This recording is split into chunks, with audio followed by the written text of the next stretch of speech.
Hello, everyone. Welcome to episode 213 of the Terminal City FC podcast, part of the Area 51 Sports Network. Josh Ray joined alongside Nathan Derek, as per usual, talking all things football. Last show of the year. Last show before we take the holidays off. Merry Christmas to you all. Happy Hanukkah, or happy holidays, I guess. And hope you're all enjoying the festive season. But yeah, one last show before we go off spending time with our family, drinking eggnog and whatnot. So, first order of business. Last week, me and Nathan were at City Hall because there was a big announcement from the City of Vancouver and the Whitecaps. They have signed an MOU in regards for negotiations for plans for a new stadium at Hastings Park, plus a entertainment district, as rumored. Yeah, so this MOU, Memorandum of Understanding, it's not, project done, shovels in the ground. It's not any of that. It's step one. This is step one of many, many, many steps. Basically, what this does is it opens up a negotiation period that will last to the end of December of next year, where the city, the Whitecaps, and any other stakeholders the Whitecaps decide to bring in can negotiate for the land where a stadium could be built. So the land, Hastings Park, as we've already talked, will stay public land. It will stay owned by the city. But what they're looking at is a fair market value long-term lease. Yep. Where on that lease, the Whitecaps would be able to build with their own money a stadium that would be, as of right now, soccer specific. And Axel Schuster did mention that the Vancouver Rise are a part of these, stakeholder groups, being that both teams, the majority owner is Greg Kerfoot. So it does sound, at least right now, they are considering both teams now in the same venue, which I think is also a really good and positive sign. Yeah, that is a big W. If this goes through, we'll have the Whitecaps and Rise play in a soccer-specific stadium. And it was writing was on the wall when Patrick Johnson reported it, and also when the Hastings racecourse shut down. Yeah. Mayor Sim put it at best. Horse racing is pretty much a dying industry, unless you live in Calgary. Unless you live in that area. But so, this is just step one of many steps. Ground won't be broken yet. There will be negotiations throughout the year, and everyone's confident that this will get done. Yeah. Everyone's optimistic, but there is a lot of work to be done. There were a few interesting things that kind of popped up to me.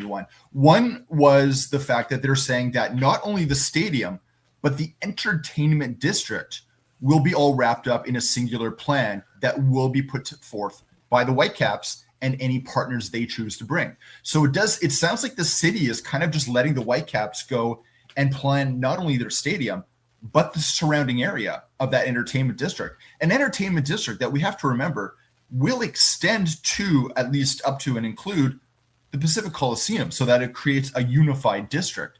So we're not looking at just a stadium where you're looking at, say, 400 million. When you talk about an entertainment district, I mean, take a look at the most recent example of a group that did that, and that would be the brand new stadium that's going to be opening up in Miami. When you take a look at their surrounding district area that they built along with that stadium, they're pushing $1 billion. Yeah, in Miami, they're pushing office space, restaurants, bars, and Whitecaps are likely going to do the same thing. Supporters bar, so a quick march to the match for the Southsiders. Restaurants for pre and post match, offices for, I guess, maybe the staff, maybe another club store. Who knows? You can almost see this thing like entertainment district. It's almost going to be like its own. It's going to be like its own campus, almost, right? Yeah, like a city within a city. Yeah, very much so. Very good way of putting it. Very pedestrian friendly, and you have to imagine that the way they're going to be doing this is it's going to be in phases. You're not going to see 100%. everything all at once. It'll be a stadium to get it started, and then the entertainment district will kind of grow naturally around it. Now, it's going to be interesting to see who the Whitecaps bring in as partners. There was rumor of a potential investor joining for a certain stake of the club and possibly looking up to about a $700 million investment, which is good news, especially when you're thinking about a stadium. But again, right now, any sort of investor, any sort of actual buyer of the club, that's all hearsay until we actually see the pen on a dotted line. The other thing that I thought was really interesting about this is getting Ken Sim, Mayor Sim, on the record for transit expansion. Yep. I also talked with one of the city councilors, Sarah Kirby-Young. Yep, she told me, Vancouver representative on TransLink. Yeah, she told me that they are studying the area, as she also said publicly, Hastings corridor, and for bus rapid transit for like areas like Metrotown, Brentwood, that also goes to the North Shore. And then in the long-term plan, obviously, actual rapid transit, SkyTrain. Yeah. Now, but this is the one that was interesting to me. When he was talking SkyTrain, Kirby-Young and Sim were talking about two different lines. Kirby-Young kept talking about Hastings corridor, where Ken Sim, on two separate occasions, mentioned a north-south line that would connect from Richmond to Burnaby to Vancouver to the North Shore. Yeah, Kirby-Young also told me that's an option. They're all considering many different options. Yeah, why they're doing this feasible basically, study. What he was talking would be following boundary, eventually cut across. Now, I'm not too sure how feasible that is. I mean, having a SkyTrain that does go north-south would be that great. would be amazing. You're doing it in an area with a lot of low-density residential, so now you're starting to wonder, is this really feasible? On top of that, when he starts saying North Shore, you're looking at crossing the Burrard Inlet at one of its widest points. So the only way I can see this being feasible is that you somehow piggyback off the Second Narrows Bridge. Yeah, whether that's a bridge or a tunnel costs a lot. Well, obviously, this doesn't. Well, I don't know how much a tunnel over Burrard is going to be, since they've just announced they're going to dredge it deeper. Yeah. I mean, that's the dream. It's a dream. And I think the other thing we have to remember is that we're not talking about a 5 or 10 year plan. We're talking about we're talking about 10, 20, 50 years. 100-year plan. Plus. So I think any sort of talk about a rapid transit in that area, infrastructure follows density. You have to if you build it, it will come. That's what the old saying says. And Kirby-Young told me that there's like, it is, if the man puts it, like they could have a special bus service from like 29th Renfrew that goes to that area, because they do that during the P&E, and they did that during the 2010 Winter Olympics, and even when the Whitecaps and Lions were playing at Empire. Okay. And I mean, we should also remember there is already a rapid bus transit that goes down Hastings. Yeah, it goes downtown to SFU, the R5. Yeah, and I think that actually goes all the way to Fraser, Simon Fraser, right? Yeah, it does. Yeah. I rode that bus. It's fast, but it is very, very depressing when it goes through the downtown east side. Yeah. Well, yeah. Unfortunately, I don't see that changing anytime soon. Yeah. So, there's excitement, there's hope, or when it regards to this, possible new stadium. And I'm actually, like looking at the area. This could be like a new hub for entertainment for Vancouver. You got the Golden Eyes, Pacific Coliseum, Whitecaps potentially there in their entertainment district, and of course the P&E, and then Empire Fields right next to it. There's a lot of potential in the area. I'm still obviously there's a lot of questions that I have that we were never going to get answers. You're planning a soccer-specific stadium? Great. How big is it going to be? What's the layout? Obviously the one that we've already just talked about. How do you get people to and from it? There's a lot of questions that are still there, but none of those matter if they can't get a deal for the land. And that's the first thing they're looking at first. My guess is that with this MOU, they're going to start looking at initial plans. I'm going to be very, very curious to see what those look like. Artist renderings, things like that. But you have to think that if they're planning a stadium, anything less than 30,000 capacity is that's the 25 to 30,000 is ideal, is my guess. So you need a big space, right? And the Hastings racetrack, when you look at that, is a big space. When you look at Metro Vancouver, not Greater Vancouver, but Metro, where else do you put it, right? Yeah, that's pretty much the fate. I mean, all likelihood that will be the Whitecaps' new stadium site, and that area needed to be revitalized anyway. And since the Hastings racecourse is gone, might as well use it, right? There's going to be a lot of questions coming up about also where does the money come from. We all know that the stadium that was potentially planned in the 2000s, around like the 2004, 2005 part, would have been completely privately funded. Yeah, perfect. If that ever got off the ground. Unfortunately, it didn't. Yeah, brand new stadium, a brand new set of resources and what things cost. I don't expect this to be completely privately funded, or if it is privately funded, you're going to have a series of investors that come in, more than just what there is already. So it's going to be very interesting to see how that works, because we all know how cities work, where these sort of city assets are great once they're done, but there's a lot of complaining to get it to that point. Yeah, and there's gonna be a lot of blood, sweat, and tears. So somebody on Reddit last week, I think, here's what a plan would look like. So, this is where the new stadium would be. I don't know what could be here. All question marks, entertainment district, and everything else. Yep, a future SkyTrain station, and also future rapid bus stop. Oh, current rather. So. A lot of potential in this area. Very much so. Yeah. I mean, dream is slowly becoming closer to becoming a reality. Oh, there's an amphitheater here also, or gonna be. So concerts too. And this could be a game changer, not just for the Whitecaps, but for the city of Vancouver as well. All right. So back to the actual football news or rumors. Brazilian club Atletico Paranaense, or Atletico PR, rumored to have put in a bid for Andres Cubas around $4 million USD. And according to sources in Brazil, Cubas is already discussing personal terms. Yeah, so this is one of those teams that we know has been looking at Cubas for a while. Now, this is not a top-level club. It plays in the second division of the Brazilian National League, Serie B. It's roughly around the valuation that the Whitecaps have for Cubas. So there is that. Also, the fact that from what we can tell, it looks like there has been permission given to start talking to the player between the club as well. Does tell you that this has moved on. Now, the one thing that has also been discussed is that Cubas and his family are very well established in Vancouver. They see Vancouver as their home. So it's going to take more than just a paycheck to try and convince him to move on.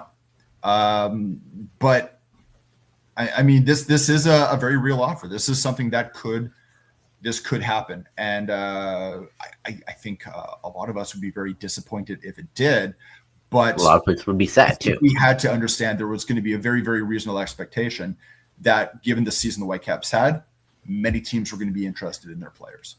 Yeah, that's the reality of MLS. If you have a season like that, other teams are going to want your players. And if you get good offers, sell them and find suitable replacements. So it's up to Cubas at this point, it seems like. And he could say yes, or he could obviously say, no, I'm happy here in Vancouver and I want to win MLS Cup. So it's up to him.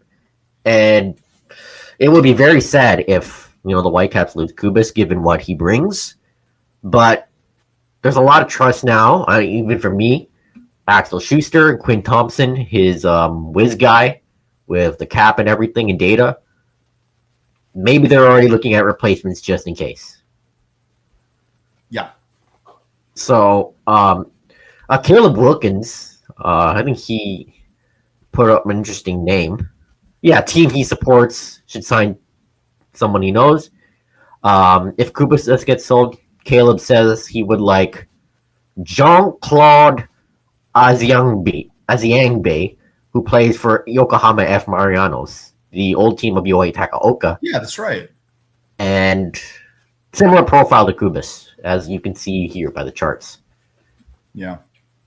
And obviously Caleb knows a lot about this guy and potential replacements more than we do, especially when it comes to Asia and like Southern Hemisphere football. So if Kubas does get so long, good luck to him.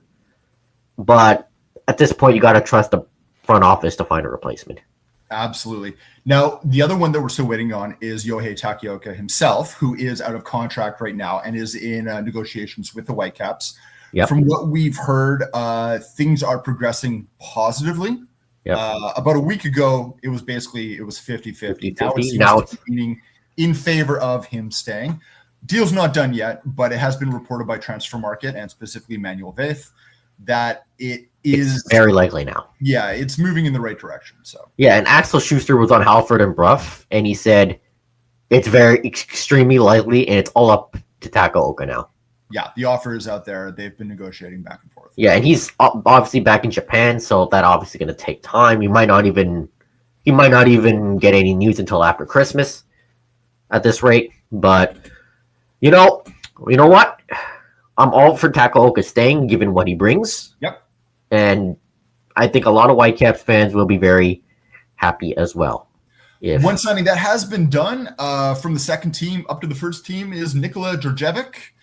He has signed a 1-year deal with the Whitecaps first team for the end of 2026 with a 2-year club option for 2027, 2028. Yep. A player that's very highly rated, someone that they had brought in specifically to bring up through the next pro team and has done very, very well. A right back that should be able to slot in. You hope, to that level of kind of what Tate Johnson was able to do as well. But it does bring up a very, very real question of what do you do with all the right backs you have? Because there are now 4 players where they can play Laborda, Ocampo, Bovalina, and now Djordjevic. This makes me really, really wonder, is Bovalina a Whitecap next year?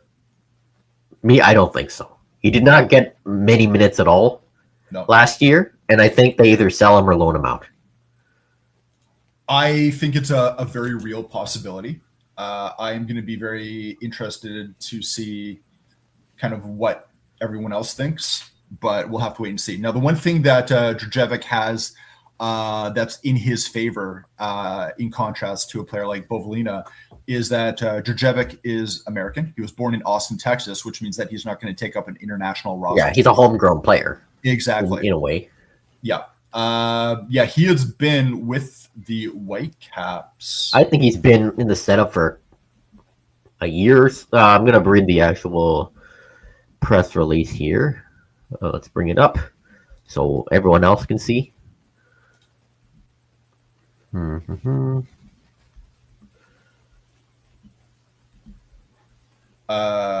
Here. Since 2024. The Whitecaps in early February. Yeah, and he did pretty well with the next pro side. College. Oh, he was the super draft pick last year. Oh, there you go. I remember now. Yeah. Second round. So technically a super draft pick, homegrown player from Austin. Yep.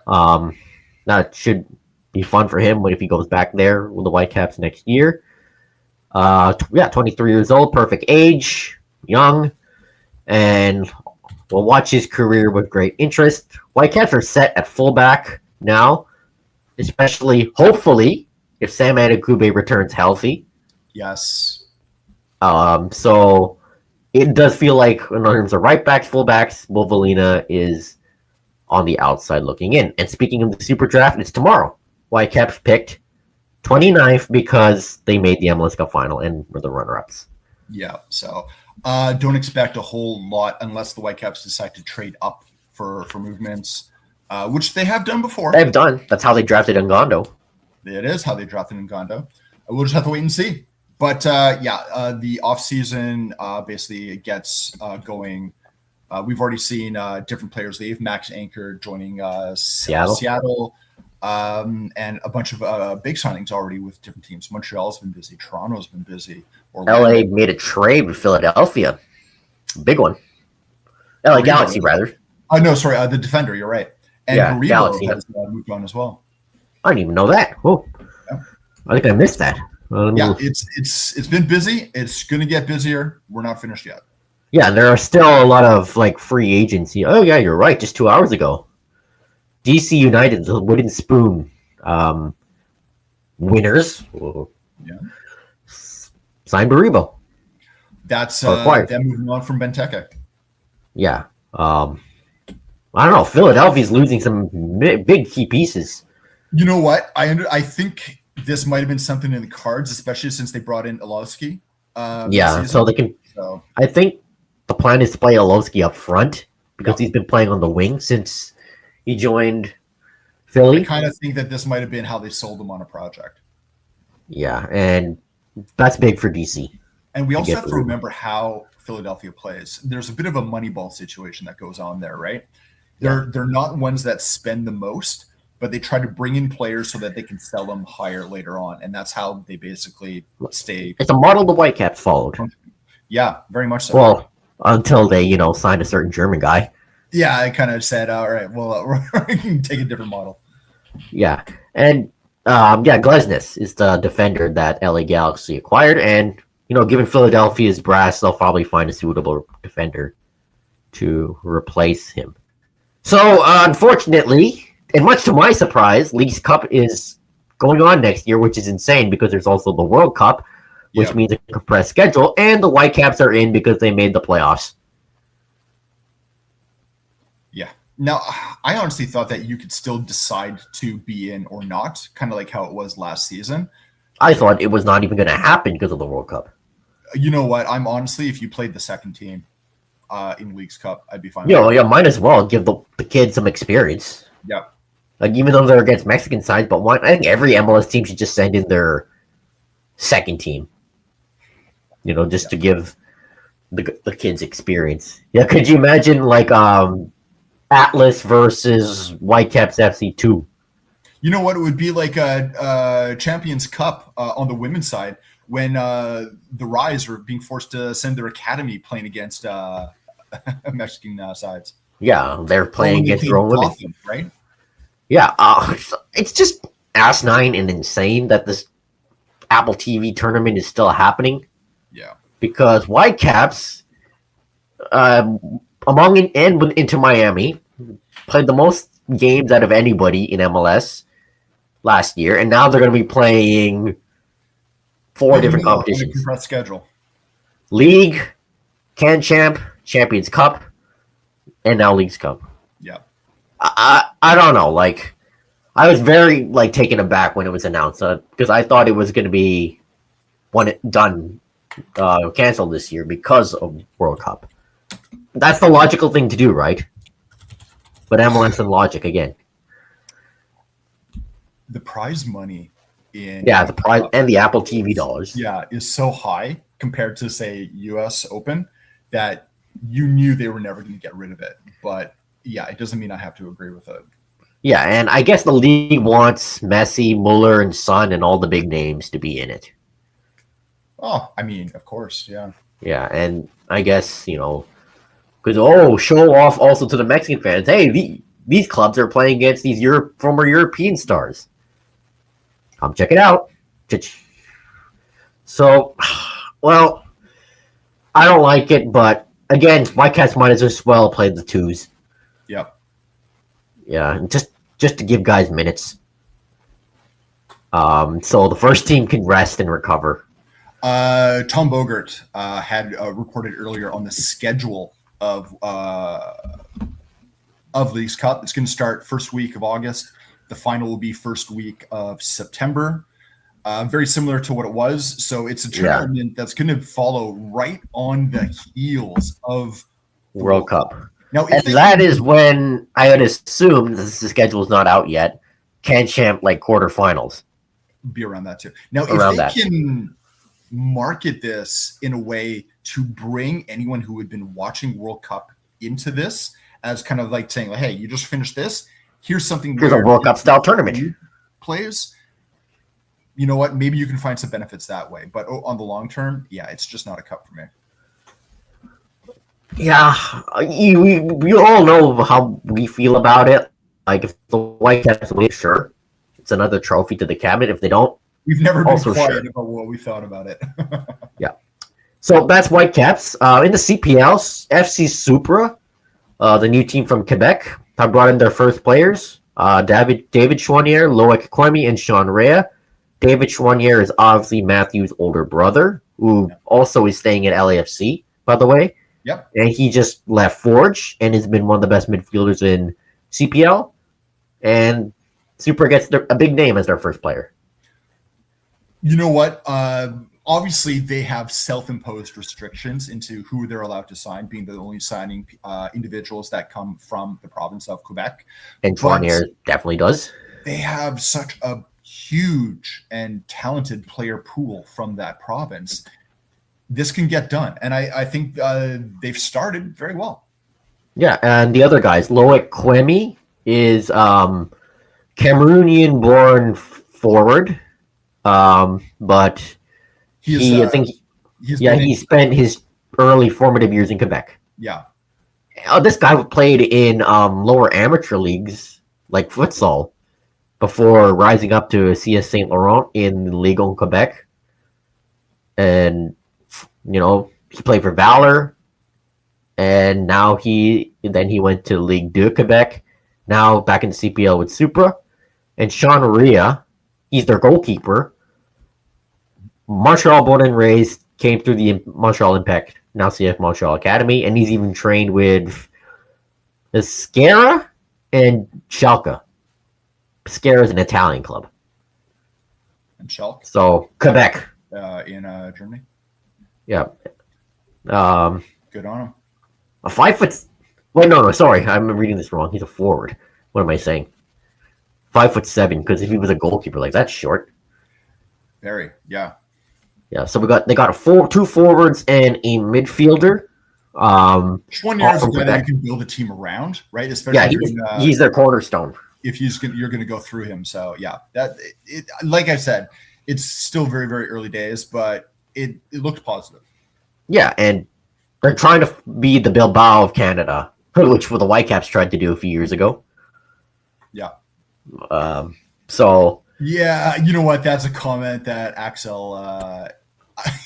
I think he probably said that one down, and I think he knows it. I think he probably is like, well, yeah, that didn't happen. That was a lie. Because Atletico Bilbao does not sign Thomas Muller. He's going to write it on a piece of paper and frame it in his office to be like, yeah. If we ever get a private chat with him, we'll talk about him. He'll probably joke about it. News coming out of Vancouver Rise, we talked about a little bit earlier. Lisa Pachersky, phenomenal midfielder that amazing. Great on that right side. Has decided to move on after 1 year with the club. No word on where she is going to play next, but I got to say, this is one of my favorite players of the season to watch. Yeah, she was. Yeah, the way she just took on defenders and built that skill. Yeah, and the way she was able to curl with her left foot. She ended up she was a leader too. Just over 2,200 minutes. Started 26 out of 27 matches. So it just tells you how influential she was with this team. 4 goals, 4 assists. Yeah, that's like of all the off-season losses for the Rise, that's the big one. That is, that's a tough one. That is definitely a tough one that you're going to have to replace. So her and Jasmine Spencer are very, very big losses. Yeah, they lost her too, which is again, they've also lost a few other players. Sawan, Rebecca Lake, who was only here for half a season. Some other players that were kind of on the periphery. But Pachersky, Spencer, big shoes to fill. Yeah, and obviously no incomings yet. I don't think we'll hear any of those until January. We have seen some moves with other teams. But not. This window, I think they're still negotiating, and should also mention that Jessica Coward, American-born but Philippine international. It looks like she was part of the team that just like today or last night, Filipino women's national football team wins gold at the Southeast Asian Games, the first ever gold medal for the Philippines and the first major honor for a professional Filipino football side. Yeah, Sama-sama. I would say Ang at ganda, least Lou. on that side. Yeah. I'm very proud as a Filipino, proud of Coward and all the ladies. Uh, Filipino women's football since the last World Cup, it's starting to grow. The seeds are being planted, Good. and obviously most of these players are American or Canadian born, but it's good to see that the motherland is doing well, and they beat Vietnam in the final on penalties, 0-0, 5-6 on 6-5 on penalties. Very proud. Good stuff. Yeah, so let's move over to Europe. Chelsea are back in the groove. 2-0 win over Everton. And Mr. Ice Cold Palmer is back. Oh, how they missed him. Controlling the game once again, being creative. Also 21st minute. To the FIFA Best 11, too. Yeah, we'll talk about that later. Just slides it past Jordan Pickford, his England teammate. Yeah, they just missed his creativity, his ability to break low blocks down. If only he didn't somehow hurt his toe when he was playing FIFA. I don't even know how that happened. Maybe he was so mad. Who knows? But very good. And Gusto got the assist. And he got a goal himself before stoppage time. Running down and just blasting it past Pickford as well. So Gusto has 2 goals. And that's the first goal he scored with his foot, not his head. Get this, Gusto has more goals in the Premier League than Florian Wirtz. Malo Gusto. Like that's insane. Yeah. And both Wirtz and Isak are looking like wastes of money. And oh yeah, speaking of Isak, Gusto has more goals than Isak in the Premier League. Also insane. Yeah, Gusto was everywhere. With Reece James playing in the midfield, which at times I don't like, but it works. Gusto, he slowly got better as the season went on because even last year he was struggling with the inverted role, but I guess he's learned and he's been everywhere with his defending and his crosses, and he can score goals now too. Who knew? There you go. Other than that, it was pretty much a well-deserved win. Jack Grealish had a few chances, but he missed. Robert Sanchez only had to make 1 save. He's also very much improved. And then we got to give a lot of credit to Wesley Fofana and Trevor Chalobah, who just were formidable as a duo. And again, people are starting to realize how good Wesley Fofana is when he's healthy. And thank goodness he stayed healthy so far this season, because he is a really good defender. And that's why they paid £75 million for him a few years ago. So, EFL Cup, a win's a win. It's ugly, but it was a win. Yesterday, a 3-1 win in Cardiff over Cardiff City. That first half, it was boring. They slow at times, but they managed to get the win. Gittins, again. He's too timid to take on defenders, and even though he's got the speed to do it, because at Dortmund he'd do it a lot, but it's just confidence.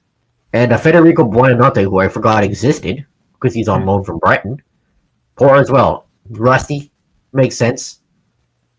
Uriel Hato struggled in the first half, but a lot better in the second half. In the second half, Garnacho steals the ball from the defender and beats the goalkeeper. And then Neto adds one himself. Also, Pedro Neto last few weeks has been really good, coming up with clutch moments. And then Garnacho gets another one to seal it. Well, Chelsea were tied 1-1 at one point, but the lead didn't last long. And it was ugly, but a win's a win. And Chelsea are in the semifinals of the Carabao Cup. That is the third semifinal under Enzo Maresca. And Chelsea are looking to make it a third final and a third trophy under Enzo Maresca. So not bad for a championship level manager. So speaking of Maresca, yeah, he has said some interesting things after the Everton game, he said something like, after Everton game, there hasn't been much support at Chelsea over the last 48 hours, and the worst 48 hours of his time at Chelsea so far. And this was directed at, clearly, given his tone and body language, to the majority owner, Bedat Igbali, and the sporting directors, Paul Winstanley and Lawrence Stewart, over transfer policy. Because he asked for a center back in the summer, didn't get one. Did he ask for Gittins? Doesn't look like it. Did he ask for Garnacho? Doesn't look like it, though Garnacho has turned out all right so far, and his attitude has changed, which is very good to see. So, and then there's, we all know about Igbali, Winstanley, and Stewart's policy. Oh, let's sign all the youth players we can think of, and then just see which one sticks, and then sell them for profit. Like a stock exchange. Like, buy low, sell high. So, yeah. I guess Maresca is reminding the finance bros that they run a football team, not a stock exchange, not an investment firm. And, of course, the fans were like, we back Maresca till the end because he took us to the Club World Cup and the Conference League. They were singing his name loudly. And the rumors were that if Maresca walked, they would bring in Gareth Southgate, or the Strasbourg manager, Liam Rosner, who's actually doing pretty well there, but still.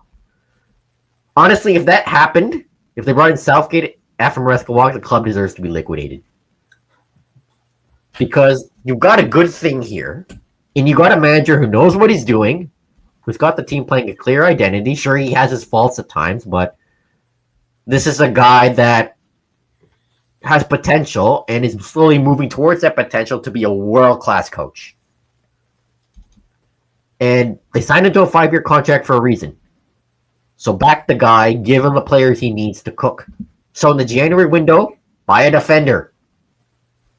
Because Tosin, I know it's Carter, but still, gives the ball away too much. This should bin him. Back this guy. Back Enzo Maresca. Oh, and okay, Spurs. Former Chelsea player Callum Hudson-Odoi. What was that from Spurs? I'll just say that. What was that? I don't know. This is not a game I want to talk about much. Sean Dyche's Nottingham Forest made Spurs look silly. In particular, made Vicario look silly. What was Vicario with that pass to Archie Gray? I don't know. But this reminds me of a few weeks ago when Vicario went on that walkabout and the guy scored from the stands, right? I think Robert Sanchez passed his bozo-itis to him. Well, we talked a week ago or 2 weeks ago that Spurs are in the market for what they called a world-class goalkeeper. We're starting to see why. I'm at the point where, you know what? Put Klinsky in net. I'm fine. Put Klinsky in net and see what he can do. Because when they brought him in almost a year ago when Vicario was injured, he did decently. And he was the starting goalkeeper when he was I believe he was with Slavia Prague at the time, or he was with a club in Czech Republic. I want to see what he can do because Vicario has been really, really pissing me off lately. Not much you can say. This and you know what? Vicario didn't lose this game for Spurs. It was a team effort. The team in general did not play. Where was the attack? Yeah. So. By the way, that second goal from Hudson-Odoi, that was a banger. Yeah. It fooled everybody. Now this has led again to renewed calls for Thomas Frank to be sacked. He is up there in terms of the betting houses on the next manager to be sacked. But the names for who would potentially replace him have been all over the place. Now, the one you've heard about a few times, obviously, because we heard about it as potentially being hired when Frank was hired, was Oliver Glasner of Crystal Palace. He's not going to renew his contract there. Yeah, and he's leaving at the end of the year. Quite well for them. Yeah, won the FA Cup and Community Shield. In fact, you talked about Liam Rosner with Strasbourg. Apparently, Crystal Palace has been looking at him as well for potentially a replacement if and when Glasner leaves. And the other names that you've heard, I can't remember the guy's name, but he's a former owner of Tottenham before the ENIC days, wants them to give Jurgen Klopp a call, which is never going to happen. No. You've heard Xavi, who was managing Barcelona. They want to give him a call. I don't think he'd want to go there. No, the names have been all over the place. And like I said, they go from the poor to the interesting to the delusional. Delusional, yeah. So right now, Frank isn't going anywhere, and he has said that this is a long-term project. No one's going to solve this overnight. And the thing is he's not wrong. But he's not doing himself any favors. Other than that, we're still waiting to hear what's going to go with other stuff. We know Real Madrid has renewed their interest in Mickey Van de Ven. They believe, even though Spurs has priced him at around £100 million, they believe they could get him for a cut rate of half that because of the dysfunction going on at Spurs. I really hope not. Also, Van de Ven is not a player I would ever want to go. Although Van de Ven has made some pretty interesting remarks this past week to do with Ange Postecoglou and with his leaving, basically saying that the players were very, very surprised. This was the guy that won the first trophy for Spurs since 2008, and all of a sudden they find out, he's gone. Basically saying like, look, regardless of what happened in the season, in the league, this was a guy that did something that no manager had been able to do in almost 20 years. So, yeah. I don't know if this is starting to sow the seeds of dissension, but yeah, it's one of those things where when players talk, you wonder why they talk. Same with managers. Yeah. Brendan Johnson is wanted by Crystal Palace. And this doesn't seem to be a rumor that's going away. In fact, Spurs seem to be seriously considering the option because they believe that they would be able to actually make a little bit of money. When they brought him in, I think it was just over £40 million. They believe that they could sell him on for about 50. So, and he's not really getting as much playing time as he had previously. Under Frank, he's kind of gone down the pecking order a little bit, especially with Kudus playing on that right-hand side. Also, you have to wonder that once you bring in Kulishevsky, once you bring in Madison back into the mix, that's just going to move Brendan Johnson further down the list. So, yeah, we'll have to wait and see. Now, the options of who they're looking for a potential replacement, again, Antoine Semenyo, Bournemouth player. Bournemouth winger. I think a quarter of the clubs in the Premier League are looking at him. But it looks like Spurs believe that they are high on that list. The $65 million exit clause doesn't seem to be a problem for them, especially if they're able to kind of roll in whatever they make off a Johnson's trade. They also look like they're willing to break their wage structure in order to bring him in. Okay. So they're going pretty bullish on him as a guy to bring in. If that doesn't work out, they are looking at RB Leipzig's Jan Diomande as well. But Diomande just signed a brand new contract. He would likely command a fee of around 100 million euros. So that guy's like a big commodity in FC25. Oh yeah, there you go. Right. Yeah. Well, he's very young. Yeah, that's exactly why. Yeah. The other one player that they're starting to look at is, especially when it comes towards January, is Brentford's Igor Thiago, striker, attracting Spurs' interest. It does seem like, yes, I know Dominic Solanke has been reporting on his own Instagram of getting close, back full fitness, and wanting to, get back into the swing of things. But Koulibaly seems to be made that striker position his own right now. He's done reasonably well. But hey, Edgar. Yeah. Merry Christmas to you, Edgar, and all the Galaxy boys. Yeah. Appreciate it. Yes, we're very happy with the stadium stuff as well. But still got a long way to go. Very early, but definitely promising news. Right now, back to Spurs. Yeah, I think we're going to start getting a lot of these rumors coming up, especially with the transfer window opening them up in 2.5 weeks or so. But I do feel that Spurs could be busy, especially because it's not Daniel Levy running the show anymore. Johan Lang, Fabrizio Paratici, they're going to be very, very busy in trying to make the team underneath their mold. That makes sense. So for Chelsea in terms of January, I haven't heard much other than they probably won't be busy. Except for, stockpiling kids as usual and signing players for Strasbourg. But sell Tosin and buy a decent defender. That's all I ask. Simple enough. And goalkeeper, I don't think they're going to do anything because Sanchez has been doing really well. One other thing I should mention, Tottenham is apparently in advanced talks with Manchester City executive Carlos Rafael Morinson to become their new head of football operations. Morison's been, with the last 10 years, with the whole City football group. He's currently their director of football transactions. So this is a very highly rated executive. Yeah, this is a big name.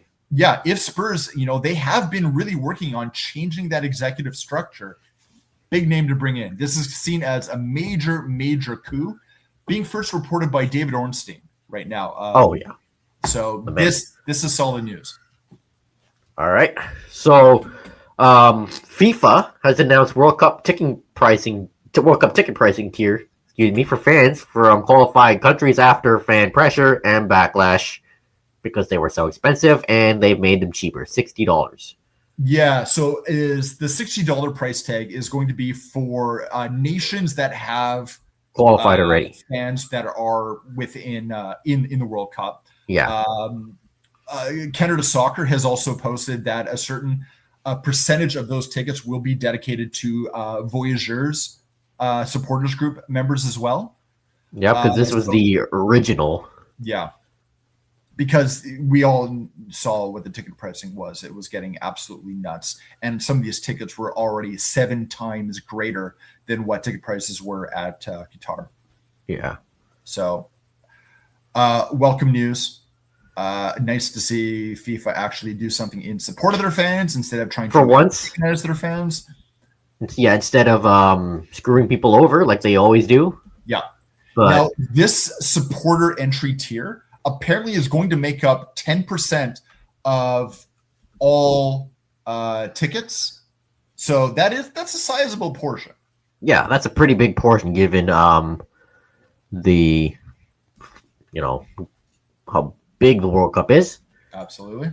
So yeah, at least they're doing something right for once. Yes. The FIFA Best 11, as we mentioned, for the women, the best, Aitana Bonmati of Barcelona, recent Ballon d'Or winner, and of course Ousmane Dembele for the men of PSG, who also won the Ballon d'Or. Hers time and time again, although I think she is out with a pretty serious injury right now. Yeah. So here's the best 11. Dembele, Lamine Yamal. My only gripe with this is Bellingham. I think Rafinha deserved it more, given his output and how good he was. Bellingham was not as good as he was the year before. I'll put it that way. Let me put it this way. I think we've started to see just how political FIFA as an organization is, even though they keep saying that they're not. I do wonder if this is in response to the Ballon d'Or. Yeah, but I really feel like Rafinha should have been on here. And don't people think, if you think Rafinha should be on here, Palmer shouldn't be on here either. Well, he is, and he actually deserves it. And FIFA puts a lot of stock into the Club World Cup anyway, so yeah, it's their tournament. Yeah, and besides, Palmer can go next to Vitinha, even though it's not really his, his formation isn't really, where he usually plays, and Rafinha going on the right. Yeah. Yeah. Other than that, everybody else here deserves it. So it's a decent list. I'm not gonna lie. Yeah, other than Bellingham. Interesting news to do with out of the French league. A French court has ordered PSG to pay former striker Kylian Mbappe €60 million in unpaid salary and bonuses. This goes back to the time of when he left PSG to go to Real Madrid. Yep. Mbappe had actually been seeking €263 million after a long-running labor dispute. And actually, PSG had countersued Mbappe for €240 million, believing that they should have been owed money due to a failed transfer to the Saudi Pro League. Instead, that big 1-year deal, if you remember. So PSG does sound like they will be appealing this. They have a certain window to appeal. I'm not too sure how long it is. But the court recognized that PSG had failed to pay 3 months of his salary between April and June 2024, as well as an ethics bonus and a signing bonus that were a part of his contract. It's believed that the majority of the money that's being awarded to Mbappe is the bonuses and not the salary. Yeah, it's bonuses. So, according to Mbappe's lawyer, this is job done. PSG, far from it. Well, PSG and their shady dealings, and Mbappe. Remember the whole transfer saga it felt like would never die? Exactly. Yeah. Yeah, this is just the consequences of that. So I don't see this as being finished yet. No. There will be an appeal process, which will be unsurprising. Yeah.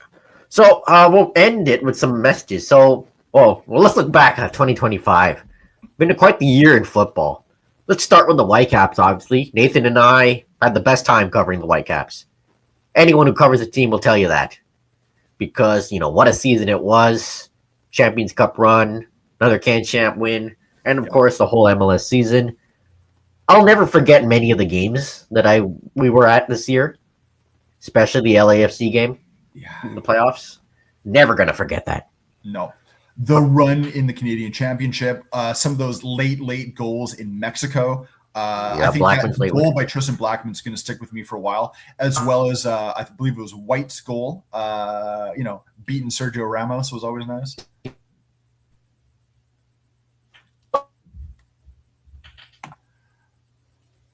There's a number of things that you can take a look with this club. I think the best thing about this club is the progression from the sheer amount of uncertainty that was at the very, very beginning of the season, in the fact that the club is up for sale, the coaching change that we didn't really know what to expect, players coming in, and all of a sudden a DP player in Stuart Armstrong leaving that we had high hopes for.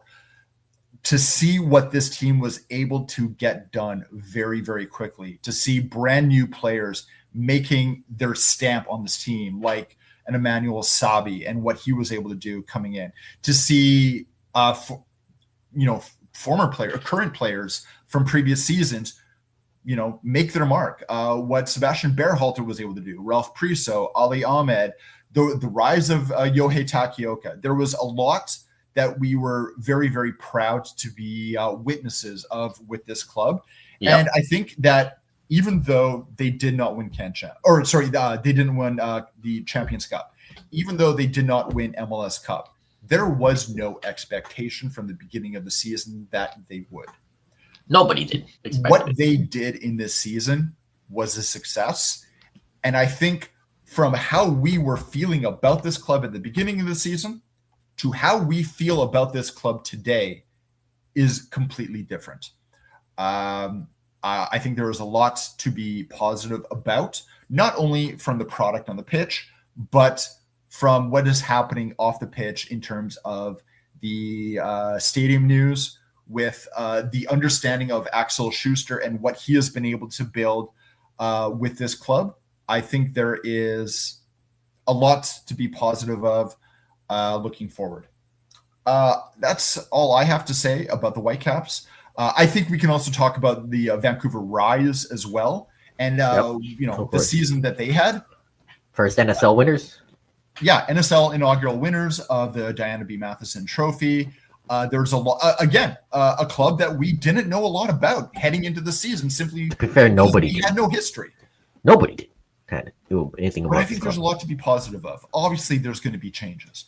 obviously there's going to be new players coming in. And like we talked about, there's disappointment with players like Lisa Petrosky leaving, Jasmine Spencer leaving, and we wish players like that all the best wherever they end up playing their trade. But football in Vancouver, there's a lot to be positive of right now. I know, next year's going to be even better. Let's hope. Yep. World Cup's next year. Whitecaps are MLS Cup contenders, and the Rise will obviously want to go back to back. Absolutely. Yeah, just 2025, everything you could have hoped for materialized. Well, not almost everything, not except trophies. One thing before we go, I do want to say something that just came out within the last half hour, 40 minutes.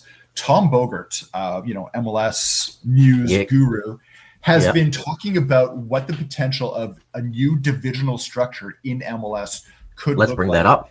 Apparently, there is a plan right now, not 100% confirmed, but that they're looking at a 5-division, 6 teams each, single table structure, something that we had already believed to be in the works already. Interesting note, though, is that San Jose would not be included with the rest of the California teams. San Jose, not San Jose, which is very interesting.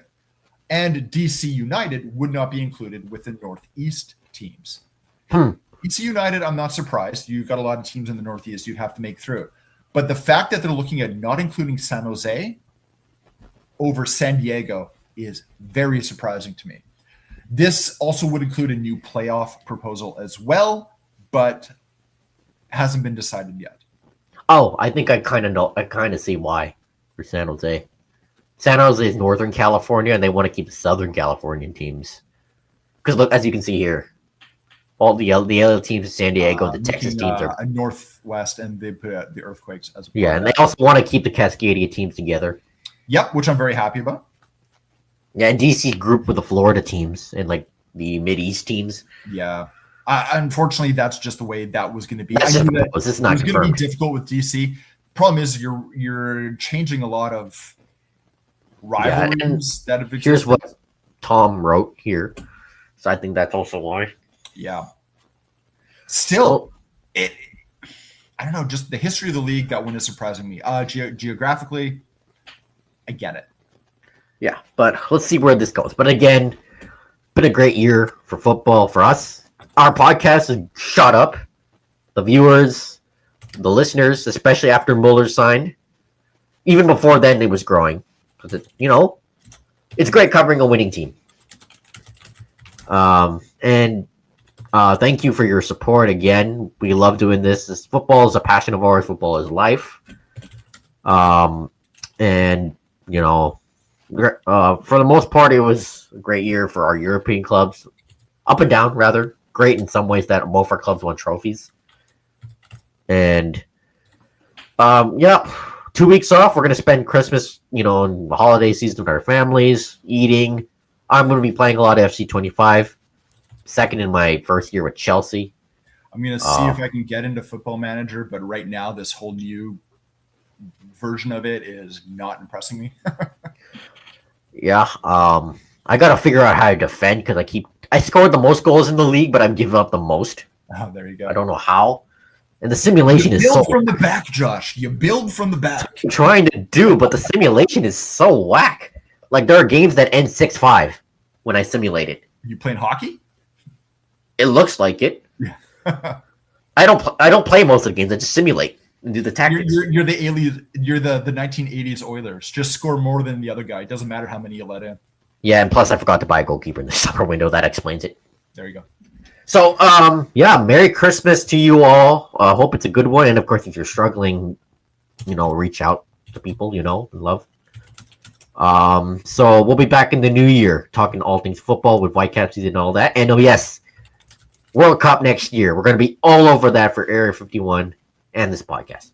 Absolutely. So follow me on Twitter, Joshua00, Nathan and Enderick. We're on Blue Sky as well, podcast, Terminal City C on Twitter and Blue Sky, Instagram, YouTube. Check out the Area 51 Sports Network for all our articles. So Merry Christmas to you all. Happy holidays. To all, a good night, I guess. Thank you for your support once again. And Happy New Year, too. That concludes this week's episode. Peace out. Take care.